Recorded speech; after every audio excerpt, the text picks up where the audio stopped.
dilaksanakan setiap 5 tahun sekali. Pemilu disebut juga pesta demokrasi.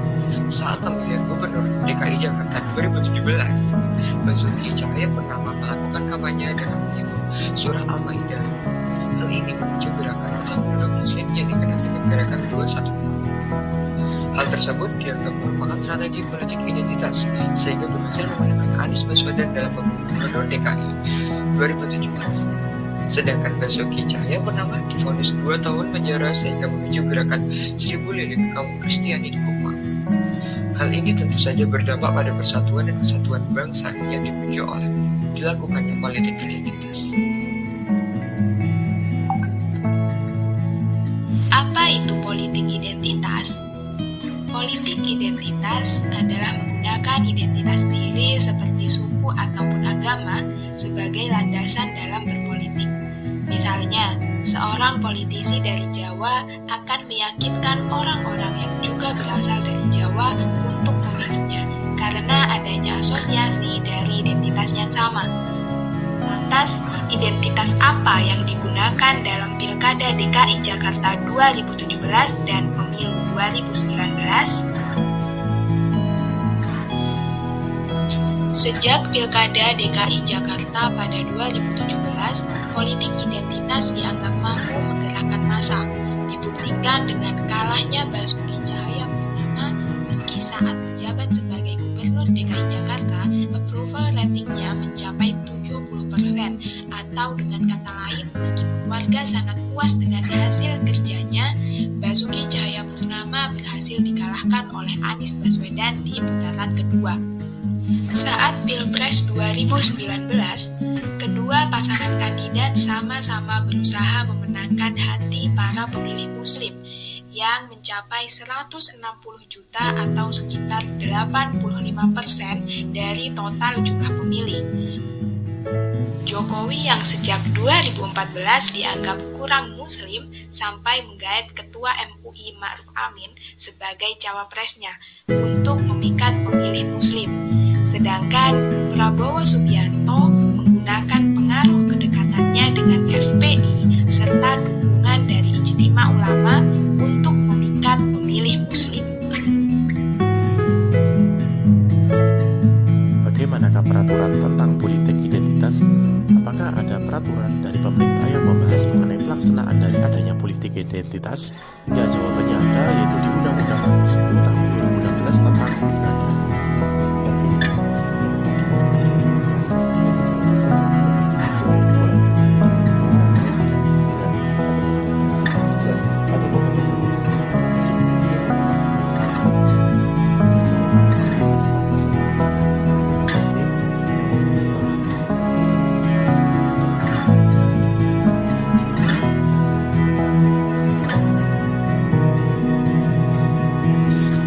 Dampak dari politik identitas ini, politik identitas tentunya bisa berakibat perpecahan pada seluruh golongan masyarakat Indonesia.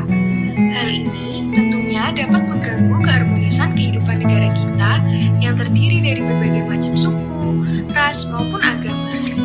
Dampak dari perpecahan itu sendiri dapat membuat kericuhan di negara kita yang akhirnya dapat berdampak ke berbagai sektor di negara kita. Apabila politik identitas terus-menerus terjadi, maka hal ini dapat membuat keretakan sosial di masyarakat kita. Tentunya, toleransi yang sejak dulu telah kita junjung tinggi dapat pula musnah akibat adanya politik identitas ini.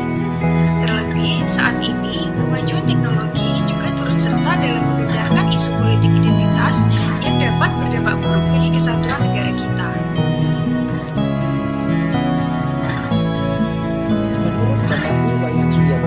Selaku dosen dari Sosial Universitas Brawijaya, saat ini rekonsiliasi sosial mutlak harus dilakukan oleh elit pemerintahan. Tetapi pada tingkatan kedua dari rekonsiliasi sosial dapat dilakukan oleh siapa saja tanpa memandang ras, suku, kasta maupun agama. Maka solusinya ialah dari kita sebagai rakyat harus semakin cerdas dalam memilih pemimpin, bukan sekedar berdasarkan dari satu golongan atau identitas yang serupa, tetapi lebih memperhatikan terhadap visi misi yang ditawarkan dengan hasil kerja nyatanya.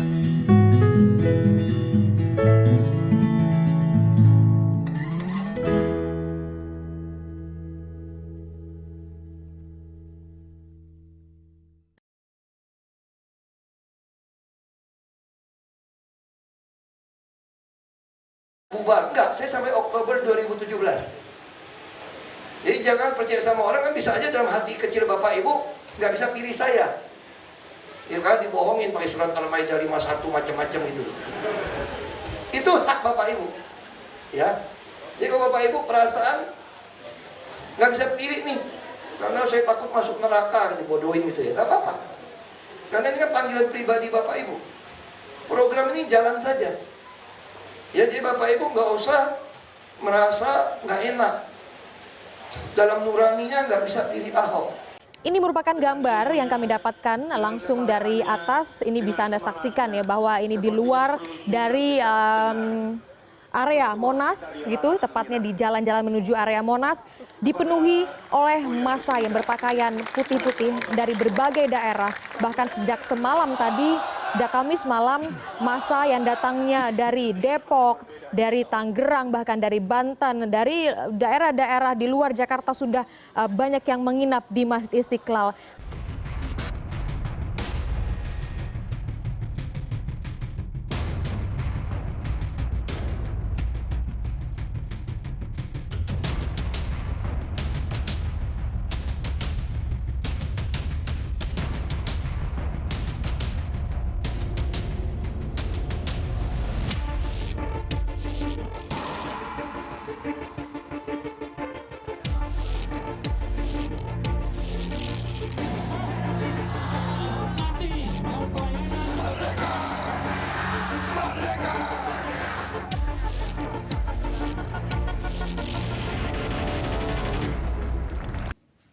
Menyatakan terdakwa Insinyur Basuki Cahayapurnama alias Ahok terbukti secara sah dan meyakinkan bersalah melakukan tindak pidana penodaan agama.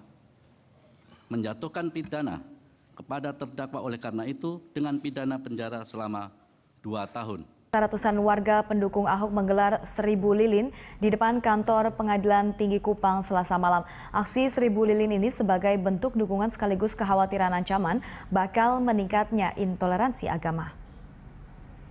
Diiringi lagu sendu, ratusan warga membanjiri trotoar jalan Eltar dengan membakar lilin tepat di depan kantor Pengadilan Tinggi Negeri Kupang, Nusa Tenggara Timur. Saya mendapat kehormatan untuk mengucapkan selamat kepada saudara Anies Rashid Baswedan, saudara Sandiaga Salahuddin Uno. Ini kemenangan seluruh rakyat Jakarta, ini kemenangan demokrasi, dan kita tentunya tidak lepas dari dukungan tokoh-tokoh